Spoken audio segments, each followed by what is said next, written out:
ত্ৰিকোণ ফৰৱাৰ্ল্ড ফাউণ্ডেশ্যনৰ আন্তঃৰাষ্ট্ৰীয় বঁটা ঘোষণা। ৰাষ্ট্ৰীয় পৰ্যায়ৰ সামাজিক সাংস্কৃতিক শৈক্ষিক সংস্থা ত্ৰিকোণ ফৰৱাৰ্ল্ড ফাউণ্ডেশ্যনে ঘোষণা কৰিছে আন্তঃৰাষ্ট্ৰীয় শান্তি বঁটা। অহা 12 ডিচেম্বৰ দেওবাৰে সন্ধিয়া 5 বজাৰ পৰা অনুষ্ঠিত হ'ব এই বঁটা প্ৰদান অনুষ্ঠান।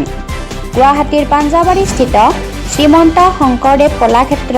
অধীনস্থ ভাষাতত্ত্ববিদ ডক্টৰ বাণীকান্ত কাকতি প্ৰেক্ষাগৃহত অনুষ্ঠিত হ'ব এই বঁটা প্ৰদান অনুষ্ঠান। ত্ৰিকোণ ফৰৱাৰ্ল্ড ফাউণ্ডেশ্যনে ঘোষণা কৰা 2021 বৰ্ষৰ আন্তঃৰাষ্ট্ৰীয় শান্তি বঁটা প্ৰাপ্ত লোকসকল ক্ৰমে জনপ্ৰিয় অভিনেতা আদিল হুছেইন, জনপ্ৰিয় কণ্ঠশিল্পী জুবিন গাৰ্গ, অভিনেতা ৰবি শৰ্মা, অভিনেত্ৰী গীতাৱলী ৰাজকুমাৰী, নেপালৰ বিশিষ্ট সমাজকৰ্মী নীলাম্বৰ বাদল, ভূটানৰ সমাজকৰ্মী পূৰ্ব দৰ্জী, অৱসৰপ্ৰাপ্ত IPS বিষয়া লেখক সতীক দত্ত গোস্বামী, নিউৰোচাৰ্জন কবি ডাক্তৰ অমৃত কুমাৰ শইকীয়া, সমাজ সেৱক তথা ক্ৰীড়া সংগঠক ডক্তৰ ললিত গগৈ, চিকিৎসা মহাৰথী ডাক্তৰ প্ৰশান্ত বুঢ়াগোহাঁই, সমাজ সেৱক মণ্টু ডেকা, লেখক ডক্তৰ কিশোৰ হাজৰিকা, লেখিকা আৰু কবি বিজয়া বৰা,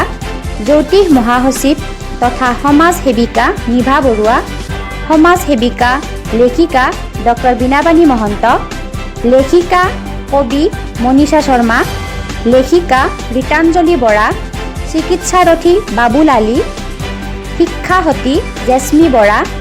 সমাজ সেৱিকা তথা লেখিকা ৰীতা হাজৰিকা, শিল্পী জ্যোতি বুঢ়াগোহাঁই, অভিনেত্ৰী তিলোত্তমা দাসনাথ, সাংস্কৃতিক কৰ্মী মৃদুল বৰুৱা, চিকিৎসক তথা লেখক ডাক্তৰ দীপাংকৰ শৰ্মা, শিক্ষক প্ৰদীপ শইকীয়া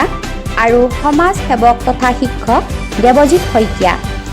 আদি সমাজ বৰেণ্য ব্যক্তিসকলক তেওঁলোকৰ বৰ্ণিল কৰ্মৰাজিৰ ভিত্তিত এই বঁটা প্ৰদান।